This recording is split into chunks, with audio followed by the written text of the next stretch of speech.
Violet is with us in Kansas City. Hi, Violet. How are you? Great. How are you doing? Better than I deserve. What's up?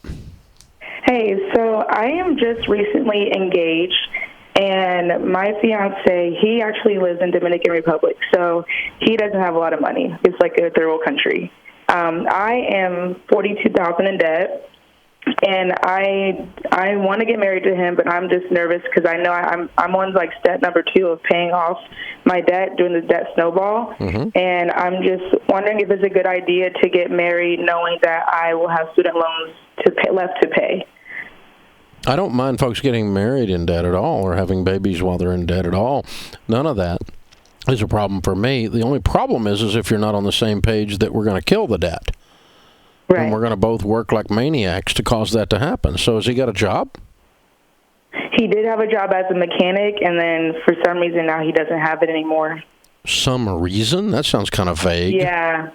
I mean, his explanation was that their management got hired on new people, so now he doesn't have the job. So that was his explanation. Okay. And how long have you all been dating? We've been together for 9 months. And how old are you? I'm 23. And he is how old? He's 22. And he's from the Dominican Republic? He lives there. Mm-hmm. He lives there? Yes.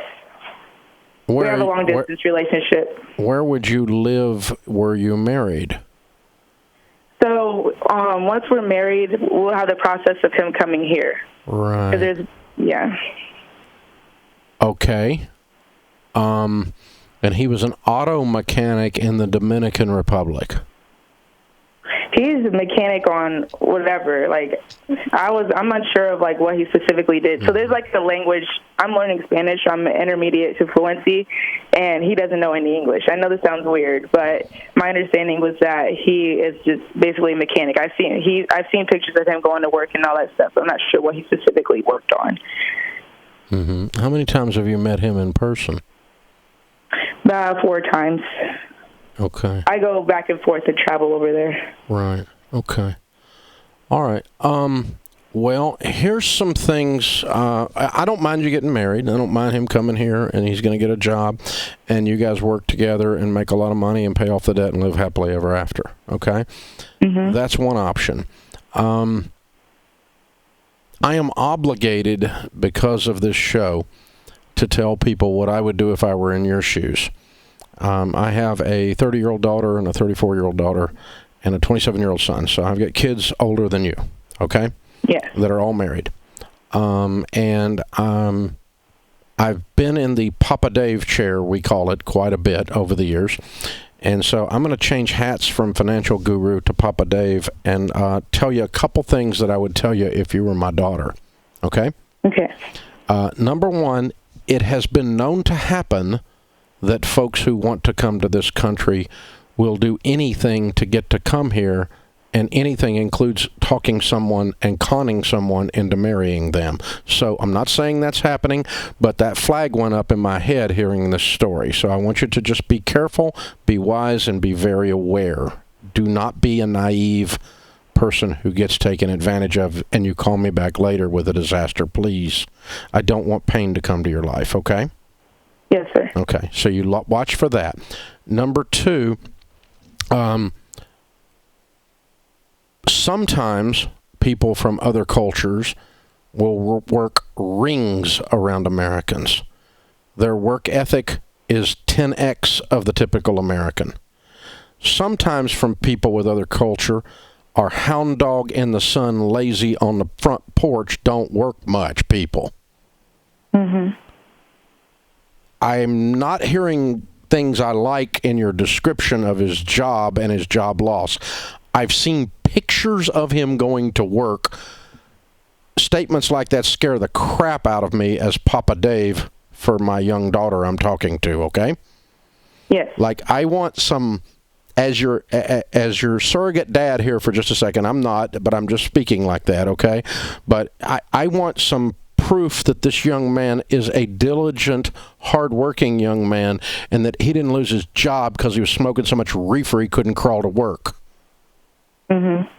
I really want to know that before he marries you, because I want you to have a good life. So I want you to know that you know that you know that he's marrying you for you, not for an option at citizenship. I want you to know that you know that you know that this young man is a diligent, hardworking young man who's going to serve and love his wife well by working his fanny off once he gets here, and that he has a track record of doing that, not just promises. And you have a language barrier and a culture barrier to figure all this out in. This whole process is fraught with danger. It can work, and it might be okay, and I might be just being paranoid. I do have the gift of cynicism, but but I'm just, this is what I heard in a short conversation, and so did 16 million people listening to this conversation. They're all going, because I wasn't the only one that got scared when you started talking about this. So you got a language barrier, a culture barrier, and a couple of con situations that you need to make sure are not cons before you go forward. If this is a stellar young man and he is all that he claims to be, and he comes here and works his tail off for the good of his family and his wife, you will be just fine. I am not worried about your debt at all. You will work your way through that. I hope you didn't take that wrong, because I did take my muddy boots and walk all through your house there. But it's just what I do, just because I care about you and I want you to win. And I don't want to just drive by this and act like I didn't hear those things, because I heard them. So you be good, and I hope this works out. Please be wise, wise, wise. And wisdom is different than intellect. Please get somebody else in your life to walk with you that looks in on this from the outside, that loves you and that has wisdom.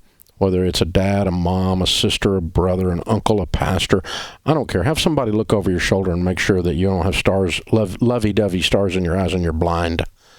Do that for yourself as a gift to yourself. That's what I would tell you if you were my own daughter. I hope that helps you.